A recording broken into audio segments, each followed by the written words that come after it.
بسم اللہ الرحمن الرحیم۔ السلام علیکم ورحمۃ اللہ وبرکاتہ۔ عزیز طلباء، آج ہم قافیہ کا سبق نمبر 89 پڑھ رہے ہیں، جس کے اندر ہم مجرورات کی بحث شروع کر رہے ہیں۔ مجرورات کی تعریف اور حرف جر تقدیری کے لیے شرائط کا بیان پڑھیں گے۔ چلتے ہیں اپنے سبق کی جانب۔ بسم اللہ الرحمن الرحیم۔ المجرورات هو ما اشتمل على علم المضاف الیہ، والمضاف الیہ كل اسم نسب الیہ شیء بواسطة حرف الجر لفظا او تقدیرا مرادا، فالتقدیر شرطه ان يكون المضاف اسما مجردا تنوینه لأجلها۔ ترجمہ دیکھ لیتے ہیں کہ مجرورات کی بحث ہے۔ هو ما اشتمل على علم المضاف الیہ، مجرور وہ اسم ہے جو مضاف الیہ کی علامت پر مشتمل ہو۔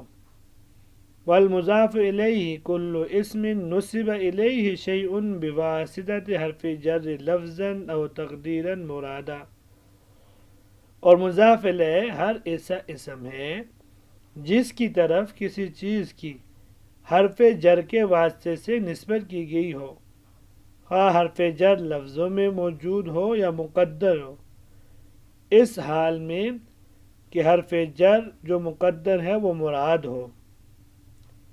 فالتقدیر، پس حرف جر کو مقدر کرنے کے لیے شرطہ ان یکون المضاف اسما مجردا تنوینہ لأجلها،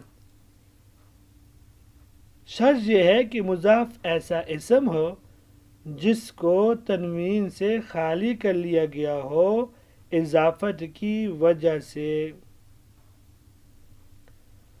عزیز طلباء، آج کے سبق کے اندر 4 باتیں ہیں۔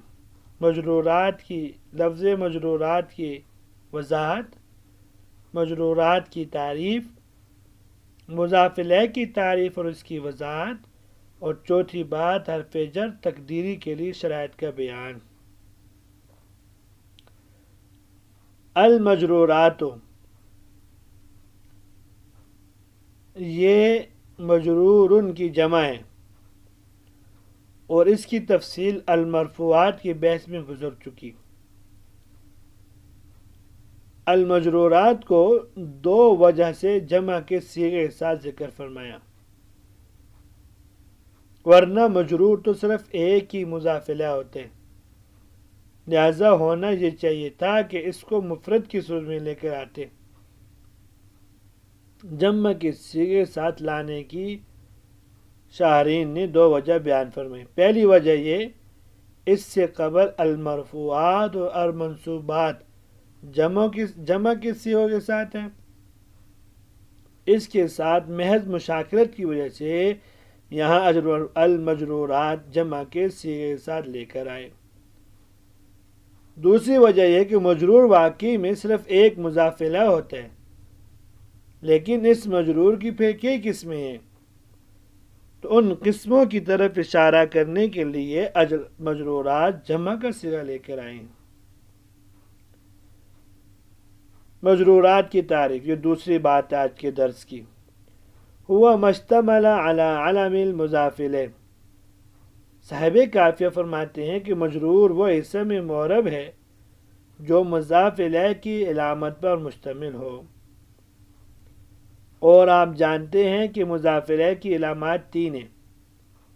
کسرہ، جیسے کہ عام اسماء کسرے کے ساتھ مجرور ہوتے ہیں، جیسے مررت بزید، غلام زید۔ دوسرا فتحہ، جیسا کہ غیر منصرف میں ہوتا ہے، یعنی غیر منصرف کوئی اسم ہو تو اس کا جر فتحہ کے ساتھ آتا ہے، جیسے مررت بعمر غلام عمر۔ نمبر 3، یا کے ساتھ، پھر یہ یا تو ماقبل مفتوح ہوگی، جیسے تثنیہ اور اس کے محقات میں آپ آزاد نے پڑھا ہے، جیسے مررت برجلین اثنین کلیہما، یا ماقبل مکسور ہوگی، جیسے کہ جمع مذکر سالم اور اس کے ملحقات میں، جیسے مررت بمسلمین 20 اولی علم۔ والمضاف الیہ کل اسم، یہ تیسری بات آج کے درس کی۔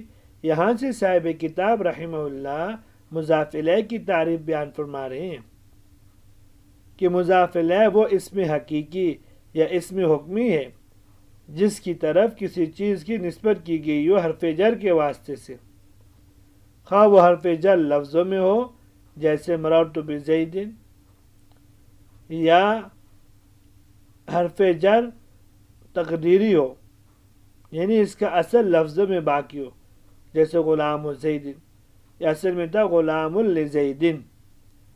یہاں بھی غلام کی نسبت لام مقدرہ کے ذریعے زید کی طرف کی گئی ہے۔ نحویوں کی اصطلاح میں اس کو مضاف الیہ کہتے ہیں۔ مرادن کی قید سے سمت یوم الجمعہ وغیرہ ترکیبیں خارج ہوگی، کیونکہ ان میں اگرچہ لام مقدر ہوتا ہے لیکن بعد میں اس کا اثر باقی نہیں رہتا، جیسا کہ مصنف کے قول کل اسم کا مطلب ہم نے اوپر بیان کیا کہ مضاف الیہ وہ اسم حقیقی یا حکمی ہے، تو اس میں ہم نے اسم حقیقی اور حکمی کا اضافہ اس لیے کیا کہ یوم ینفع الصادقین صدقہم اور یوم ینفخ فی الصور، ان مثالوں میں ینفع اور ینفخ جو مضاف الیہ بن رہے ہیں باوجود اس کے یہ دونوں فعل ہیں، اس لیے ہم نے ان کو حکمی کی قید لگائی تاکہ یہ بھی داخل ہو جائیں۔ اگرچہ ینفع اور ینفخ یہ فعل ہیں لیکن حکمی طور پر یہ اسم ہے، لہذا ان کو مصدر کی تعویل میں لے کر آیتوں کی عبارتیں یوں بن جائیں گی یوم نفخ الصادقین صدقہم یوم النفخ فی الصور۔ فالتقدیر شرطه ان یکون المضاف اسما مجردا تنوینہ۔ اس عبارت میں صاحب کتاب رحمہ اللہ نے حرف جر تقدیری کے لیے دو شرطیں بیان فرمائی ہیں، یعنی وہ اضافت جو حرف جر تقدیری کے ساتھ ہو، اس کے لیے دو شرطیں۔ پہلی شرط یہ ہے کہ مضاف اسم حقیقی ہو، کیونکہ اضافت کے جو مقاصد ہیں یعنی تعریف، تخصیص، تخفیف، یہ اسم حقیقی کے ساتھ خاص ہے۔ نمبر دو، دوسری شرط یہ ہے کہ وہ اسم مضاف تنوین سے خالی ہو، وہ اسم مضاف تنوین سے خالی ہو۔ صاحب کتاب نے صرف تنوین کا ذکر فرمایا، حالانکہ مضاف تو نون تثنیہ اور نون جمع سے بھی خالی ہوتے ہیں، لیکن ان دونوں کا ذکر نہیں فرمایا۔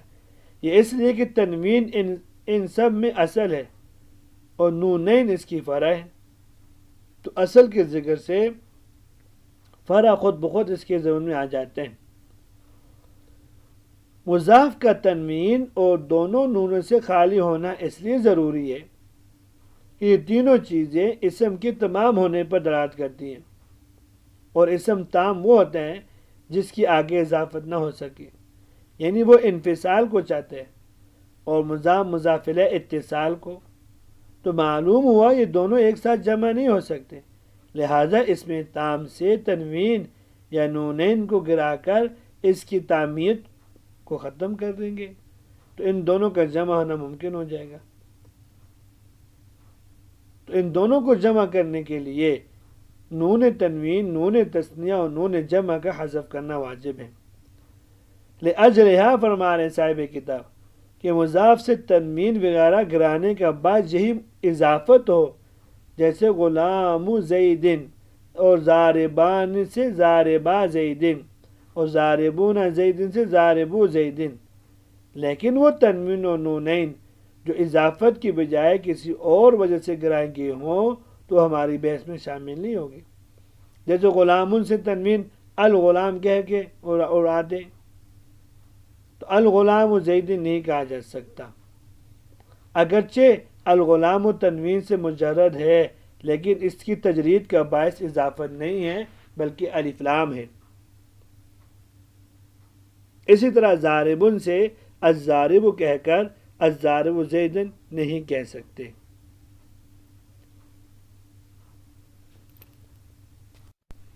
آخر میں ایک بات سمجھ لیں کہ صاحب کتاب نے اوپر ایک لفظ تعریف میں ذکر کیا تھا، وہ یہ کیا تھا کہ بواسطت حرف جر لفظاً او تقدیراً مرادن۔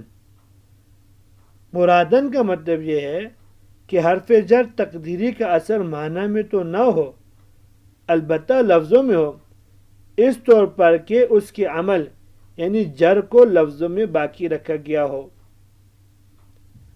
تو پس مفعول فیہ اور مفعول لہو باوجود یہ کہ ان سے پہلے فی اور لام حرف جر مقدر ہوتے ہیں، مضاف الیہ کی تعریف میں داخل نہیں ہوں گے، اس لیے کہ مفعول فی میں فی اور مفعول لہو میں لام حرف جر کا اثر معنی میں ہوتا ہے، لفظوں میں نہیں ہوتا۔ یہاں تک آج کا سبق تھا، امید ہے کہ آپ کو سمجھ میں آ گیا ہوگا۔ اجازت دیجیے، اللہ تبارک و تعالی ہم سب کا حامی و ناصر ہو۔ السلام علیکم ورحمۃ اللہ وبرکاتہ۔